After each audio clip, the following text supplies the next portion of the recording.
औज़ुबिल्लाहि मिनश्शैतानिर्रजीम बिस्मिल्लाहिर्रहमानिर्रहीम अल्लाहुम्मा सल्लि अला सय्यिदिना व मौलाना मुहम्मदिन मादिनिल जूदि वल करम व अला आलिहि व बारिक वसल्लिम। मोहतरम ख़वातीन व हज़रात, अस्सलामु अलैकुम।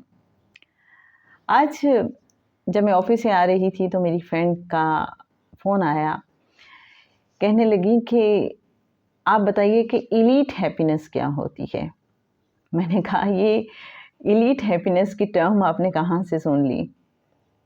हम आम तौर पे हकीकी खुशी, खालिस खुशी का नाम तो लेते हैं, ये एलीट हैप्पीनेस क्या है। तो कहने लगी कि जैसे बहुत सारी चीज़ें हमें खुशी देती हैं, लेकिन कोई ऐसी बात होती है, कोई ऐसी चीज़ होती है जो हमें सबसे ज़्यादा खुश कर देती है, तो वो होती है एलीट हैप्पीनेस। तो जनाब, आप बताइए कि आपके नज़दीक एलीट हैप्पीनेस क्या है। मैंने अपनी उन्हीं फ्रेंड से पूछा कि अच्छा चलिए आप बताइए कि आपके नज़दीक आपकी एलीट हैप्पीनेस क्या है। तो उन्होंने कहा कि जब किसी ऐसे शख्स की, किसी ऐसे इंसान की मदद करने का मौका मिलता है कि जिसे आपको बदले की, रिटर्न की कोई तवक्को नहीं होती, जो आपके लिए बिल्कुल अजनबी होता है और आप बहुत बेलौस होके उसकी कोई मदद करते हैं, उसको कहीं सपोर्ट करते हैं, तो एलीट हैप्पीनेस मिलती है। इसी तरह से जब कहती हैं कि मुझे पता चलता है कि कोई इंसान जो है वो भूखा है, उसे खाना खिला के मुझे एलीट हैप्पीनेस का एहसास होता है। तो जनाब, हम काफ़ी देर तक इस बारे में बात करते रहे कि सच्ची खुशी क्या हो सकती है, बड़ी खुशी क्या हो सकती है, एलीट हैप्पीनेस क्या हो सकती है। हम चाहेंगे कि आप भी ज़रा अपने अंदर झांकिए और बताइए कि आपके नज़दीक आपकी सच्ची सबसे बड़ी हकीकी खुशी कौन सी है, कब कब आपको मिलती है। जब हम ये बात कर रहे थे तो बहुत से वाक़यात भी मेरी निगाहों के सामने घूमने लगे। बाज़-औक़ात एक छोटा सा अमल बहुत बड़ी खुशी दे जाता है। एक वीडियो क्लिप पिछले दिनों में देख रही थी, उसने मुझे बहुत चौंकाया। आपने वो ड्रामा देखा होगा सुल्तान अब्दुल हमीद वाला, उसी ड्रामे का शायद ये कोई क्लिप था जिसमें एक शख्स ने मस्जिद बनाने का इरादा किया और उसने कहा कि प्योरली जो मेरी अपनी जमा पूंजी है उससे मुझे ये मस्जिद बनानी है और इसमें मैं किसी से कोई भी मदद नहीं लूँगा, किसी से किसी तरह की हेल्प नहीं ली जाएगी। जैसे हमारे यहाँ आमतौर पे होता है कि जब कोई मस्जिद बन रही है तो चंदा जमा किया जाता है, तो वो नहीं चाहते थे किसी भी तरह की मिक्सिंग हो, राइट। अब होता ये है कि जब मस्जिद बन रही है तो इस दौरान एक औरत आती है और वो अपनी मुर्गी, उसके पास शायद उसकी टोटल जमा पूंजी वो एक मुर्गी ही थी, उसका एसेट, तो वो पेश करती है। बज़ाहिर देखा जाए एक ऐसा शख्स जो कहता है मैंने किसी से कोई हेल्प नहीं लेनी, वो मुर्गी कबूल कर ली जाती है। ओके, उसका ये हदिया, ये तोहफ़ा कबूल कर लिया जाता है मस्जिद के लिए। वो जो साहब थे उन्होंने फिर ख्वाब देखा उसके बाद, और ख्वाब में क्या देखते हैं कि मस्जिद बनाने के लिए उन्होंने जो भी जमा पूंजी लगाई थी वो तराजू के एक तरफ है और दूसरे तराजू में वो मुर्गी है और दोनों का पलड़ा बराबर है। जनाब, समझ क्या आई? ये जो प्योरिटी है ना, ये इंसान को कबूल करवाती है, इंसान के अमल को कबूल करवाती है। और जब इंसान को ये एहसास होता है कि मेरा ये अमल कबूल हो गया है, जो मैंने खालिस्तन अल्लाह की रज़ा के लिए किया, जिसमें कोई दिखावा ही नहीं था, जो अल्लाह की मखलूक की खिदमत के लिए प्योरली किया था, तो यकीन कीजिए कि उस अमल की वर्थ बहुत ज़्यादा होती है।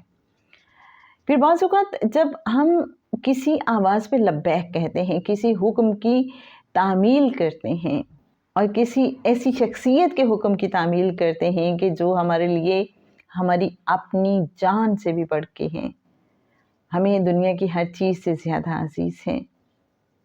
आपने हज़रत अबू अकील का वो वाक़या भी सुना होगा, जब आका सल्लल्लाहु अलैहि वसल्लम ने ग़ज़वा तबूक के हवाले से फरमाया था कि अल्लाह की राह में माल लगाओ और जन्नत में घर बनाओ, اور حضرت ابو عقیل کے پاس اب اس پکار پہ لبیک کہنے کے لیے کوئی ایسٹ نہیں تھا، کوئی جمع پونجی نہیں تھی۔ یہ وہی موقع تھا کہ جہاں حضرت ابو بکر صدیق رضی اللہ تعالیٰ عنہ نے اپنے گھر کا سارا سامان پیش کر دیا تھا، حضرت عمر فاروق رضی اللہ تعالیٰ عنہ نے اپنے گھر کا آدھا سامان پیش کر دیا تھا۔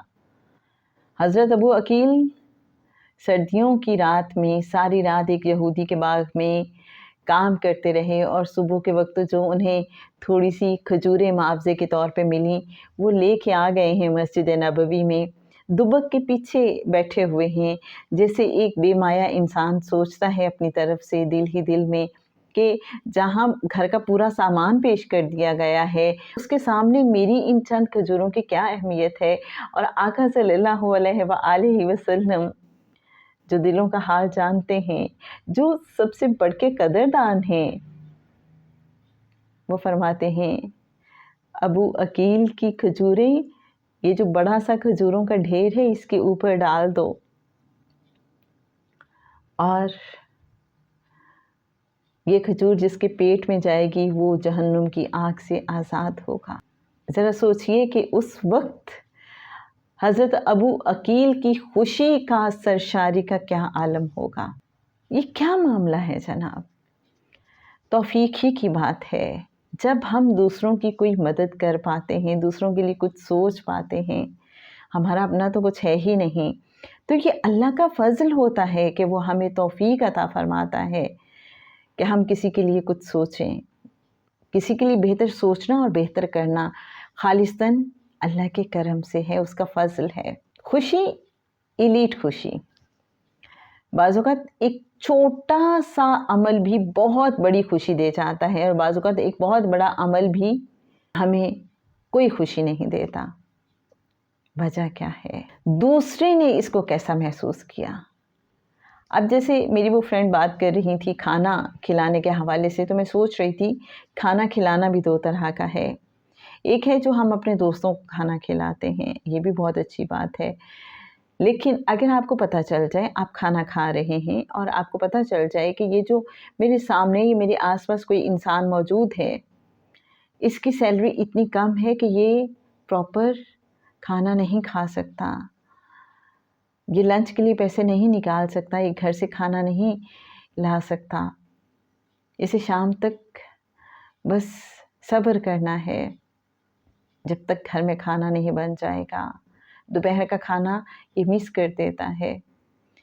تو ایسے میں اس چیز کو فیل کرنا، اور اس طرح سے فیل کرنا کہ جیسے خود مجھے بھوک لگی ہو تو میری فیلنگز ہوتی ہیں، اور اس کے باوجود یہ سوچیں کہ وہ انسان کیسے اپنے سارے کام سر انجام دے رہا ہے اور کسی سے کوئی اظہار بھی نہیں کر رہا اس بات کا اپنی خودداری کی وجہ سے۔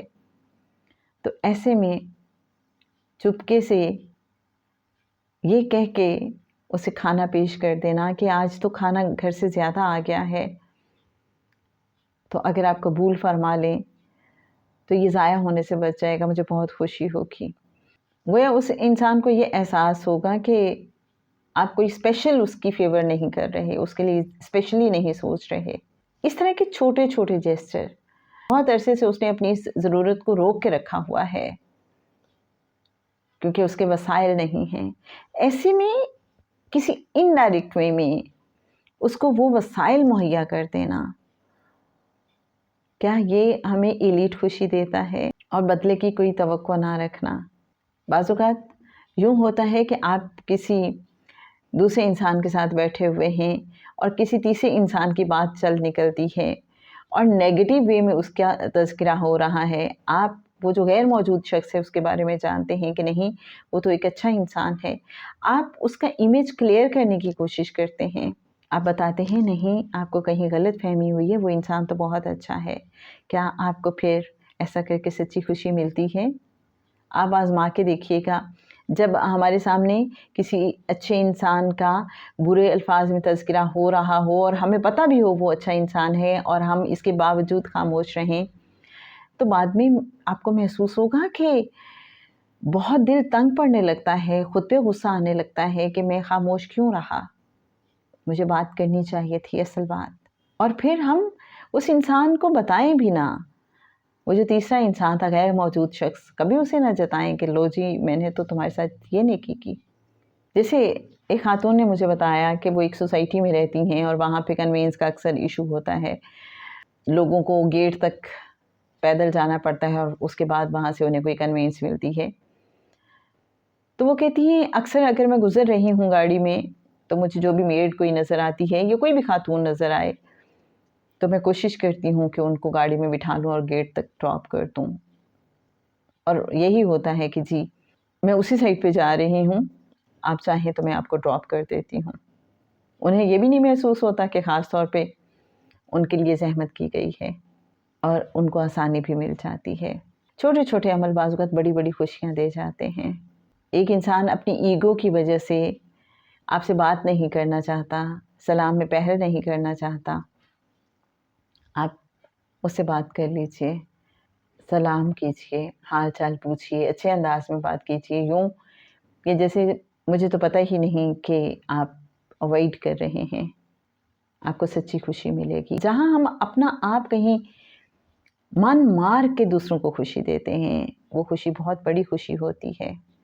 जैसे हमारे मुर्शिद जनाब सैयद सरफराज अहमद शाह साहब फरमाया करते हैं कि अगर आपके पास खाना कम है तो आप भूख बांट लीजिए। और भूख ऐसे बांट लें कि अपना खाना शेयर कर लीजिए दूसरों के साथ। यूँ क्या होगा, थोड़े से भूखे आप रह जाएंगे लेकिन थोड़ा सा पेट दूसरे का भर जाएगा। तो भूख बांट ली ना, उसकी भूख कुछ कम हो गई और आपने भी कोई बात नहीं, कुछ ना कुछ तो खा ही लिया ना। आपकी भूख पूरी अगर से नहीं मिटी लेकिन काफ़ी हद तक तो मिट गई ना। लेकिन वो जो सच्ची खुशी मिलती है बाज़ औक़ात इस तरह से भूख बांटने से, वो जो रोटी की भूख होती है उसको वो ख़त्म कर देती है। क्या कहते हैं आप जनाब? जैसे एक खातून ने मुझे बताया कि मुझे ये चीज़ इलीट खुशी देती है कि जब मैं दूसरों के दुख, दूसरों के दर्द में शरीक होती हूँ, दूसरे मेरे सामने अपना कैथारसिस कर सकते हैं, उनके अंदर का जो भी गुबार भरा होता है, जब वो मुझसे शेयर करते हैं अपनी बात और मेरे पास से जब उठ के जाते हैं तो उनके बोझ हल्के हो चुके होते हैं। उनको ये लगता है कि नहीं, जिस बात पे हम इतने ज़्यादा परेशान हो रहे थे वो तो इतना बड़ा मसला ही नहीं था, इतनी बड़ी बात ही नहीं थी। तो वो कहती हैं कि मुझे तब इलीट हैप्पीनेस का एहसास होता है। तो दूसरों को सुकून देना, दूसरों को तसल्ली देना, ये बहुत बड़ी बात है। दूसरों को खुशी देना ही हमें सच्ची खुशी देता है।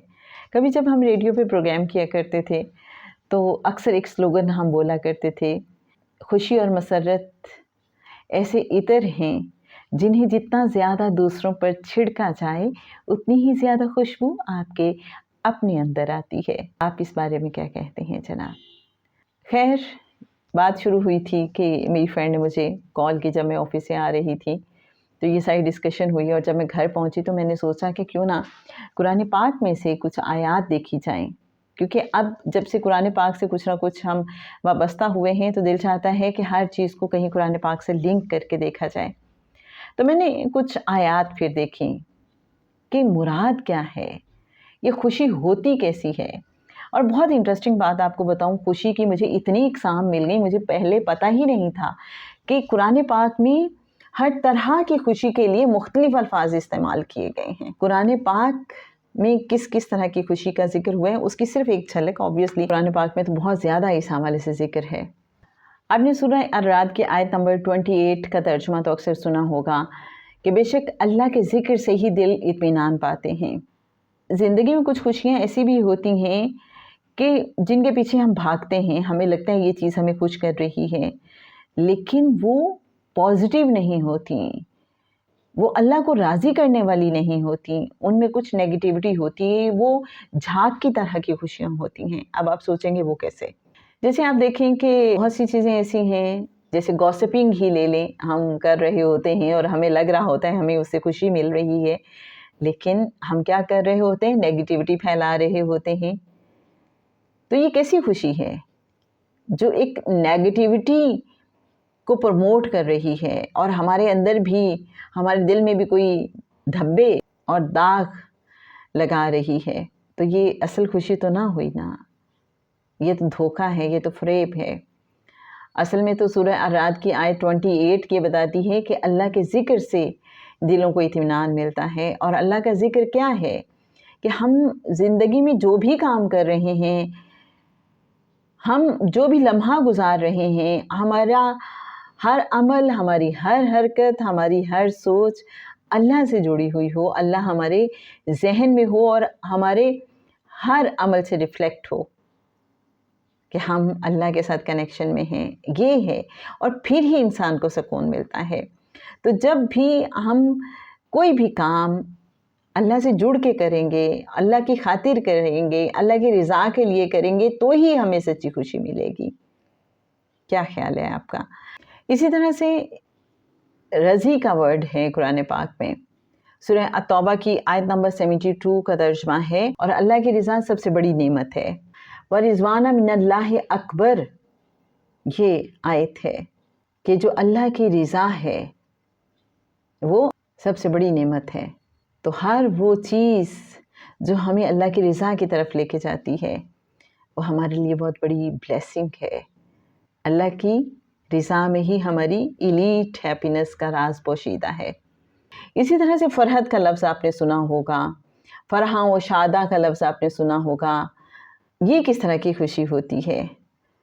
سورہ یونس کی آیت 58، کہہ دو اللہ کے فضل اور اس کی رحمت ہی پر خوش ہونا چاہیے، یہ اس چیز سے بہتر ہے جو وہ جمع کرتے ہیں۔ جناب یہاں قرآن پاک میں جو اس کے لیے لفظ استعمال ہوا ہے وہ ہے فَلْيَفْرِحُوا۔ اسی طرح سے سورہ روم کی آیت 15 ہمیں بتاتی ہے جو ایمان لائے اور نیک عمل کرتے رہے وہ باغوں میں خوش رکھے جائیں گے۔ تو جناب ایلیٹ خوشی کے حوالے سے، سچی خوشی کے حوالے سے یہ چند ایک باتیں تھیں جو ہم نے آپ سے کی۔ قرآن پاک میں خوشی کے لیے کون کون سے الفاظ استعمال ہوئے ہیں انشاءاللہ آپ کے ساتھ شیئر کریں گے، بس تھوڑا سا انتظار۔ آپ ضرور سوچ کے بتائیے گا کہ آپ کے نزدیک حقیقی خوشی کیا ہے، سچی خوشی کیا ہے، ایلیٹ خوشی کیا ہے، ہمیں انتظار رہے گا۔